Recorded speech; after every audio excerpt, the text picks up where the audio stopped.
আসসালামু আলাইকুম ওরহমতুল্লাহি ওবরাকাতু। আলহামদুলিল্লাহ, আমরা এখন শুরু করছি সূরাতুল মুলক মুখস্থ কোর্সের 11তম ক্লাস রেকর্ড। আমরা আজকের ক্লাসের সূরাতুল মুলকের 13 এবং 14 নম্বর আয়াতটি মাস করব। তাহলে শুরু করছি। আউযু বিল্লাহি মিনাশ শাইতানির রাজীম। বিসমিল্লাহির রহমানির রহিম। ওয়াও জবর ওয়া, হামজা জবর আ, ওয়া আ হারকাতের উচ্চারণ তাড়াতাড়ি। সিন রজের সির, ওয়া আসির, র পেশ রু, ওয়া আসির রু, রু বলে এক আলিফ টান দেব, মাদের হরফ। কফ জবর কও, লিনের হরফ, তাহলে তাড়াতাড়ি পড়ব। লাম জবর লা, কওলা, কাফ মিম পেশ কুম, কওলা কুম। হামজা জবর আ, ওয়াও জিম জের উইজে, আউইজে, আউইজে। হা জবর হা, আউইজে হা। র পেশ রু, আউইজে হারু। বাজের বি, আউইজে হারু বি। হা খারাজের হি, আউইজে হারু বিহি। হি বলেও এক আলিফ টানবো। আবার রু, আউইজে হারু, এখানেও এক আলিফ টানবো আমরা। তাহলে বলি, ওয়া আসিররু কওলাকুম আও ইজহারু বিহ। বিহ কেন বললাম? কারণ এখানে আমরা হা হরফটির ওপর ওয়াকফ মানে দম সারলাম। দেখুন ছোট্ট একটি ত লেখা আছে, এটা ওয়াকফর চিহ্ন, সুতরাং আমরা এখানে একটু দম সারবো।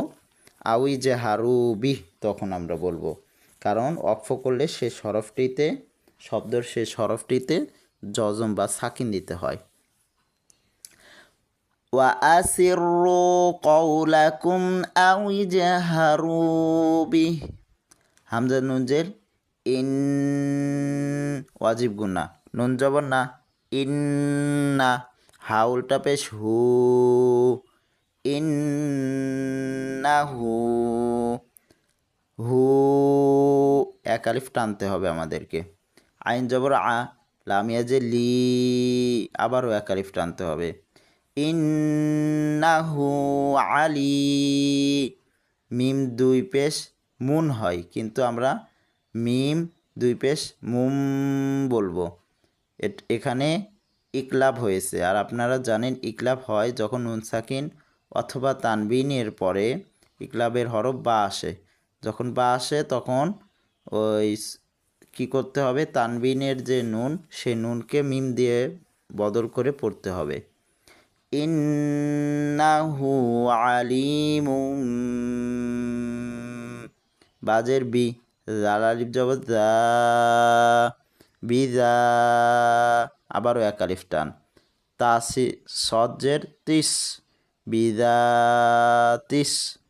ওয়া আসিররু কওলাকুম আও ইজহারু বিহ ইন্নাহু আলিমুম বিদাতিস।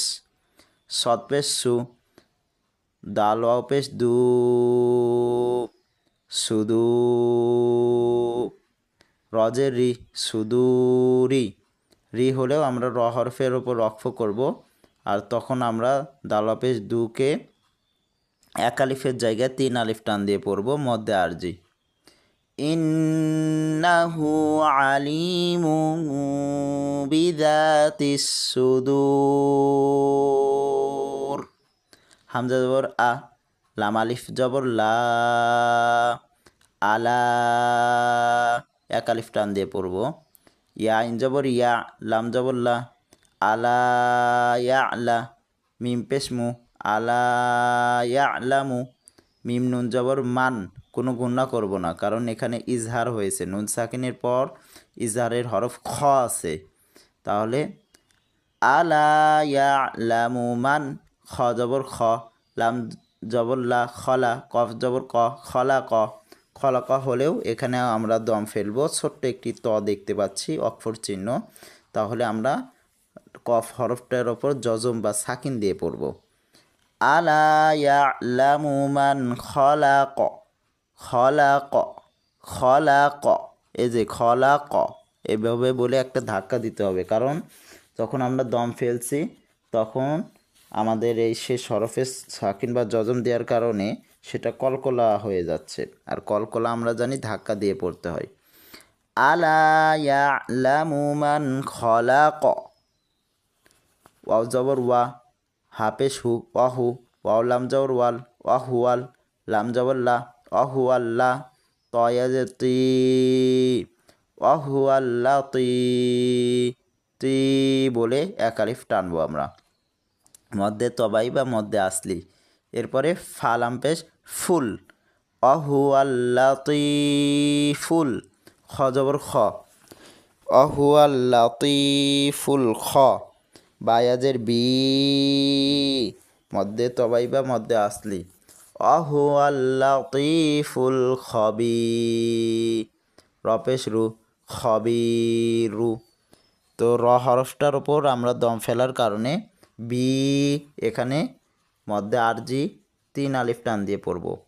অহুয়াল লাতীফুল খবির, অহুয়াল লাতীফুল খবির। وأسروا قولكم أو اجهروا به إنه عليم بذات الصدور ألا يعلم من خلق وهو اللطيف الخبير وأسروا قولكم أو اجهروا به إنه عليم بذات الصدور ألا يعلم من خلق وهو اللطيف الخبير وأسروا قولكم أو اجهروا به إنه عليم بذات الصدور ألا يعلم من خلق وهو اللطيف الخبير وأسروا قولكم أو اجهروا به إنه عليم بذات الصدور ألا يعلم من خلق وهو اللطيف الخبير وأسروا قولكم أو اجهروا به إنه عليم بذات الصدور ألا يعلم من خلق وهو اللطيف الخبير وأسروا قولكم أو اجهروا به إنه عليم بذات الصدور ألا يعلم من خلق وهو اللطيف الخبير وأسروا قولكم أو اجهروا به إنه عليم بذات الصدور ألا يعلم من خلق وهو اللطيف الخبير